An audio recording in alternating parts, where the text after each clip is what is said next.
నరేంద్ర మోడీ గారి అభివృద్ధి ఎజెండాతో ఆకర్షితులై దేశవ్యాప్తంగా కొనసాగుతున్న అభివృద్ధి, సాధించిన విజయాలు, పేదల పథకాలు గొప్ప మార్పు తీసుకురావడము మరి బీబీ పాటిల్ గారు ఆకర్షితులై 2 సార్లు ఎంపీగా లింగాయత్ సమాజానికి పెద్ద దిక్కుగా జైరాబాద్ నుంచి వారు పార్లమెంట్ సభ్యుడిగా మరి ఈరోజు పార్టీలకు రావడము వారిని హృదయపూర్వకంగా స్వాగతిస్తూ, తప్పకుండా ఇవాళ తెలంగాణలో బీజేపీ బలోపేతం కావడం, బీఆర్ఎస్ రోజుకొక వికెట్, రెక్కలు విరిగిన పక్షిలా ఇవాళ మారిపోయింది. ఈ 2 పార్టీలు బీఆర్ఎస్ కాంగ్రెస్ పైకి కత్తులు దూస్తూ లోపల పొత్తులు పెట్టుకొని చీకటి ఒప్పందాలతో తెలంగాణలో బీజేపీకి పెరుగుతున్నటువంటి ఆదరణను జీర్ణించుకోలేక, నరేంద్ర మోడీ గారిని ఇవాళ వారి అభివృద్ధిని అడ్డుకోలేక ఏ రకంగా ఇవాళ 2 పార్టీలు వ్యవహరిస్తున్నాయో, తప్పకుండా తెలంగాణలో బీజేపీ పార్లమెంట్ ఎన్నికల్లో నరేంద్ర మోడీ గారిని 3వసారి ప్రధానమంత్రి చేయడానికి 10 పైన పార్లమెంట్ స్థానాలు సాధించి మరి మోదీ గారికి కానుక ఇవ్వడానికి పాటిల్ గారు ముందుకు వచ్చారు. వారికి స్వాగతం. ఇంతటితో ఇది ఆగలేదు, మరి ఇంకా చాలామంది ఇవాళ బీజేపీలో చేరడానికి ఆసక్తి చూపుతున్నారు. వారికి హృదయపూర్వకంగా స్వాగతం. हमारे बड़े भाई और हमारे नेशनल जनरल सेक्रेटरी तरुण चुग जी, पाटिल साहब के आने के लिए अगर आप 2 शब्द बोल दें सर. Thank you.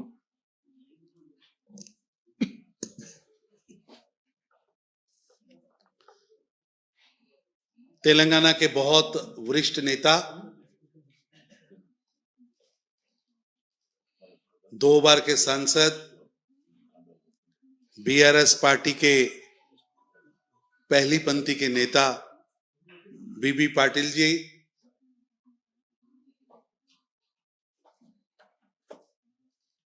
आदरणीय प्रधानमंत्री श्री नरेंद्र मोदी जी के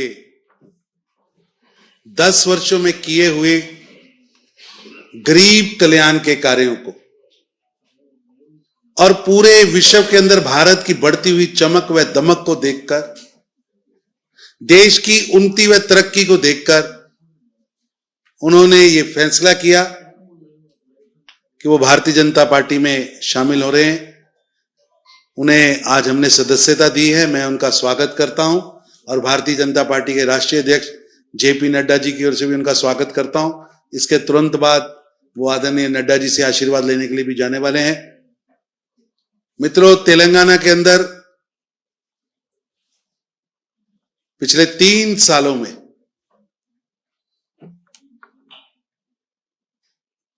जो ध्यानदार नेता, रीढ़ की हड्डी वाले नेता परिवारवाद, भ्रष्टाचार से तंग आए हुए थे और लगातार आप देखिए, शायद ये मेरे द्वारा 5 दर्जन ज्वाइनिंग हुई होगी, 60 से ज्यादा ज्वाइनिंग हुई है. और ये जो ज्वाइनिंग हुई है, हर ज्वाइनिंग एक अच्छा नेता भाजपा में आया है जिसने समाज के अंदर काम किया है, जिसका नाम है और जिसे लगता है कि तेलंगाना का विकास होना चाहिए. क्योंकि पहले वंशवाद की वेला ने तेलंगाना को जकड़ रखा था, भ्रष्टाचार ने जकड़ रखा था, कट मनी की पॉलिटिक्स वहां चल रही थी. और आज इन सब के आने के बाद, और मैं समझता हूं बीबी पाटिल जी के आने के बाद, आज टीआरएस उब्लिक बीआरएस पूर्णतः समाप्त हो गई है. अब वहां बचे हैं बाप, बेटा और बिटिया. केसीआर साहेब, केटीआर साहेब और कविता बहन, ये बाप, बेटा और बिटिया यही बचे हैं. जो बाकी हैं वो केवल रिश्तेदार हैं, उनके आगे पीछे चलने वाले हैं. पॉलिटिकल कार्यकर्ताओं ने बीआरएस से मुक्ति, तेलंगाना ने बीआरएस से मुक्ति ली थी आज से 3 महीने पहले. आज जब पिछले दिनों का घटनाक्रम है, हर दिन बीआरएस खत्म हुई है और भारतीय जनता पार्टी उभर कर आई है। और जितने दयानतदार, ईमानदार, काम करने वाले नेता है, उन्हें जिन्हें तेलंगाना से प्यार है, जो तेलंगाना को बंगारू तेलंगाना बनाने वाले हैं, वो सब लोग भाजपा में हैं। और आज भी वहां की जो स्थिति है वो आप सबको जग जाहिर है कि जो सरकार है वो वहां पर ना तो लॉ एंड ऑर्डर मेंटेन कर पा रही है, ना ही विकास कर रही है। केवल और केवल झूठ की सियासत और वादा खिलाफी की सियासत हो रही है। तेलंगाना की जनता समझ चुकी है कि रेवंत रेड्डी के रूप में जो उन्होंने चुनाव किया था वो बहुत बड़ी गलती थी। लोगों को आमतौर पर किसी स्टेट के अंदर एंटी इनकम्बेंसी आने में 2 साल, 2.5 साल, 3 साल लगते, लेकिन तेलंगाना के अंदर रेवंत रेड्डी की कांग्रेस नेतृत्व की सरकार 3 महीनों में ही जनता का विश्वास खो बैठी और एक भी वादा पूरा नहीं हुआ। मैं उनसे निवेदन करूंगा, एक बार मध्य प्रदेश आए, जो कहा था वो कर दिया, जो राजस्थान में कहा था वो कर दिया, क्योंकि यहां पर भारतीय जनता पार्टी की सरकार है, यहां पर मोदी की गारंटी की सरकार है। मैं स्वागत करता हूं बीबी पाटिल जी का, और बीबी पाटिल जी के आने से जहां भारतीय जनता पार्टी, बीबी पाटिल जी एक बड़ा चेहरा है, पार्टी का विस्तार भी होगा, और बीबी पाटिल जी को साथ लेकर हम भारतीय जनता पार्टी को और आगे बढ़ाएंगे। और आज इनके आने के बाद, कल रामालू जी आए, एक सांसद का आना और फिर दूसरे सांसद का आना, ये बताता है कि अब वहां बचे हैं तो केवल बाप, बेटा और बिटिया, ये उसकी ही पार्टी बची है। इसका नाम भी चाहे तो 2 बार तो उन्होंने बदला है, इसका नाम ट्रिपल बी पार्टी रख देना चाहिए।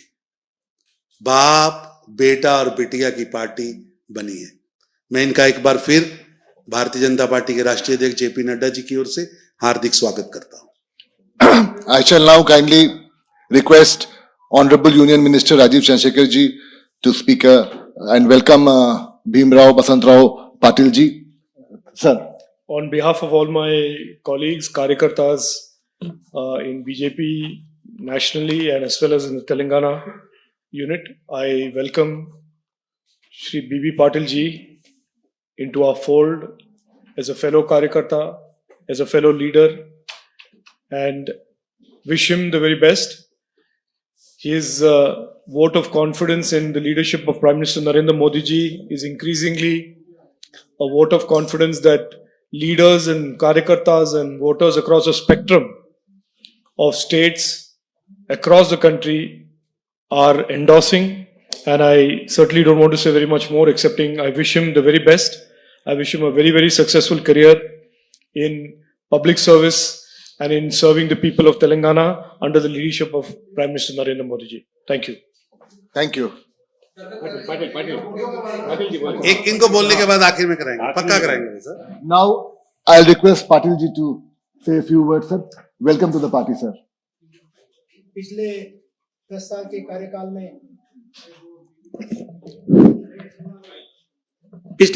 के कार्यकाल में सबका साथ, सबका विकास, सबका विश्वास का नारा लेके पूरे भारत देश का विकास करने का काम किए, सो मोदी जी को मैं बहुत बहुत धन्यवाद देना चाहता हूं। हकीकत में देश का विकास करने का जो सोच है मोदी जी के पास है, मोदी जी के साथ है, मोदी जी के सोच में है, इसलिए इस तरीके के काम हमने पिछले 10 साल में देखे सो है। बहुत सारे विकास गरीबों के लिए, बिलो पॉवर्टी लाइन के लोगों के लिए, सभी तबके के लोगों के लिए उन्हें अच्छे से काम करने का काम किया, उसमें महिला हो, युवा हो, सबके लिए समझो ऐसा। आज खास करके मोदी सरकार आने के पहले अपना जीडीपी 5.3 था, आज वो 8.4 होगा। इसके ऊपर से अपना विकास कहाँ पे उसको मालूम पड़ जाता है। आज हमारे नेता को मोस्ट ट्रस्टेड लीडर के नाम से जाना जाता है, उनका एक विश्वास है पूरे दुनिया में, उनको विश्वास किया जाता है।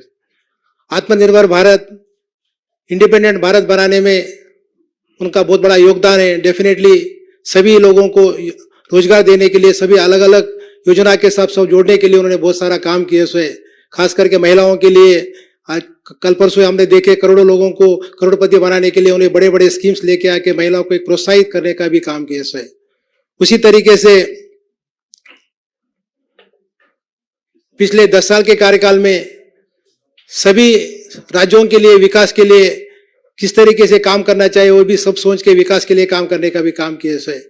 और 10 साल के कार्यकाल में बहुत सारे इम्पोर्टेंट बिल्स लेके आके जो कई दिनों से पेंडिंग थे उसमें वैसे काम भी किए, जिसमें राम मंदिर का उद्घाटन का कार्यक्रम हो, अनुच्छेद 370 का हो, 3 तलाक हो, सर्जिकल स्ट्राइक हो, मुफ्त कोविड टीकाकरण हो, स्वच्छ भारत अभियान हो, मेक इन इंडिया हो, ऐसे अलग अलग प्रोग्राम लेके एक अच्छा भारत बनाने का जो काम किया, इसलिए मैं खास करके सभी हमारे केंद्र के मंत्रियों को, मोदी जी को धन्यवाद देना चाहता हूँ। डेफिनेटली तेलंगाना का विकास के लिए, मेरे संसदीय क्षेत्र के विकास के लिए हम लोगों ने स्टेप लिए है। इसके अलावा दूसरा कुछ भी नहीं। अच्छा विकास होना चाहिए तो अच्छे काम होना चाहिए। केंद्र से उससे हमारे को काफ़ी मतलब तो फंड्स की ज़रूरत रहती, काम की ज़रूरत रहती। डेफिनेटली पिछले 10 साल के कार्यकाल में भी बहुत सारी उनसे हमारे को मदद मिली, उसलिए भी सभी मंत्रियों को भी धन्यवाद देना चाहता हूँ। आने वाले दिनों में मोदी जी, नड्डा जी, शाह जी, हमारे राज्य के लक्ष्मण जी, हमारे किशन रेड्डी जी, हमारे सभी लोगों को साथ में लेके हम इससे भी अच्छा काम करने की कोशिश करेंगे और पार्टी को मजबूत करने के लिए हर तरह की कोशिश करेंगे, करने का भी जरूर काम करेंगे, ऐसा बताना चाहता हूँ। और एक बार मैं इस कार्यक्रम पे आए सो तरुण चूक जी, डॉक्टर लक्ष्मण जी, राजू चंद्रशेखर जी, हमारे सुधाकर रेड्डी जी को बहुत बहुत धन्यवाद देना चाहता हूँ, आभार मानना चाहता हूँ। मेरे साथ आए सो मेरे भाई MB पाटिल है, हमारे दोस्त हमारे साकरे साहब है, हमारे सुभाष अग्रवाल है, सभी प्रेस मीडिया को और एक बार मेरी तरफ से बहुत बहुत धन्यवाद। Thank you.